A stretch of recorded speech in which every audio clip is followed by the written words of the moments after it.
Welcome to another video. I'm in a very familiar place. We've been here before, and today I want to talk about another remarkable person. Yes, Coggeshall keeps on giving remarkable people.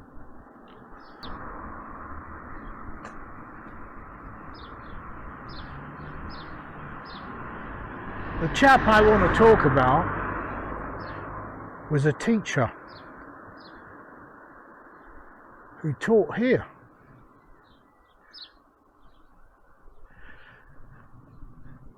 In actual fact, he trained here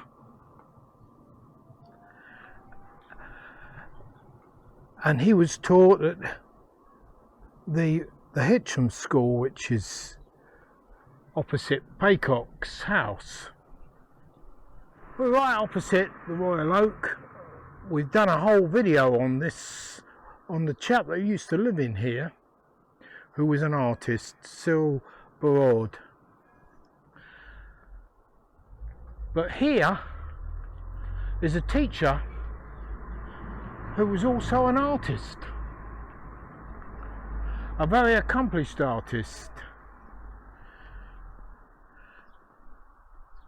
And when we went to the museum a couple of videos ago, we saw some of his work on display in there. The artist's name is Jack Turner. He was born John Turner, but he acquired the name Jack, a bit like Henry Nunn was known locally as Dick Nunn, a similar sort of vein. But here we are in a school where he ended up teaching.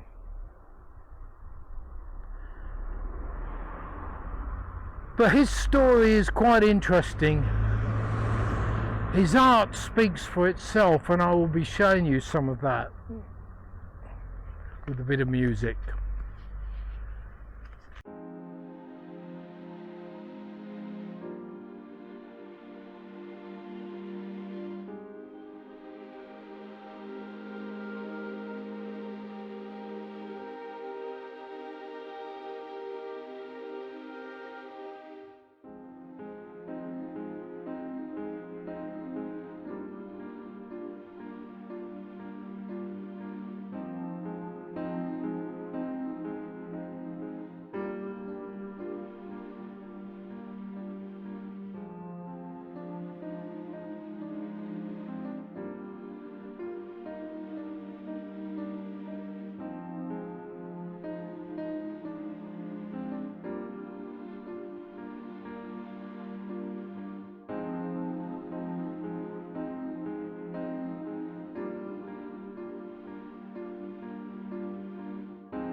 John Turner, always known as Jack, was born in Coggeshall and was the eldest son of John and Emma Turner.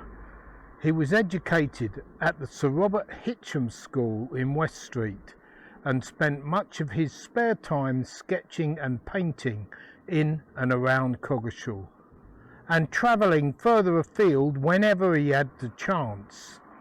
As well as landscapes, Jack also enjoyed drawing portraits of his family and of Coggeshall people, young and old.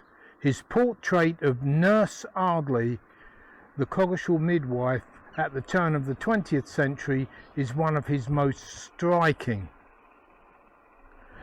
Jack trained as a teacher at Coggeshall National School, and when qualified he went on to teach in Hampstead, London. When his father fell ill, he returned to Coggeshall and to the National School on Stoneham Street, where he was much liked by his pupils.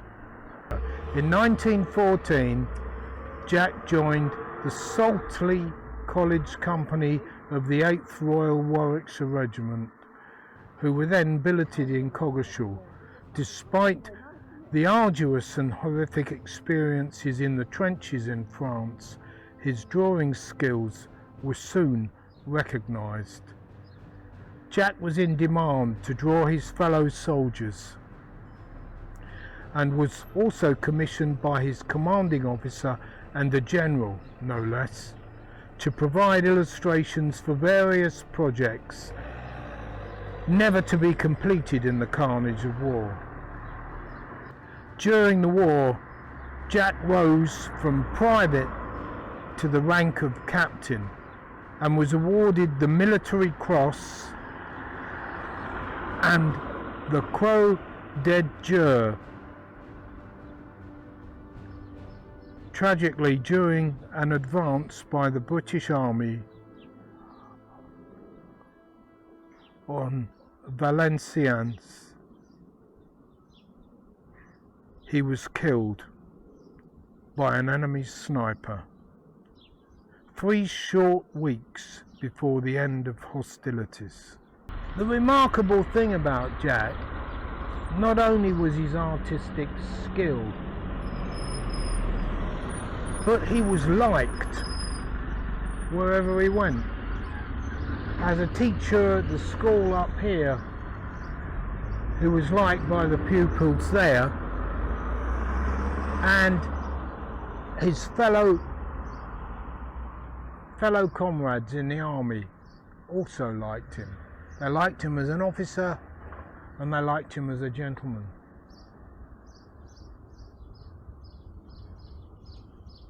It's such a sad thing, and in a way such a waste of talent that a lot of people, talented people, were killed during World War I and World War II. And these events of war are so tragic. But the remarkable thing about Jack was that he volunteered. He wasn't called up. He chose to do his bit. And that just shows his heart. Anyway, if you enjoyed this video, please and hit a like, and I will see you in another video. Stay safe.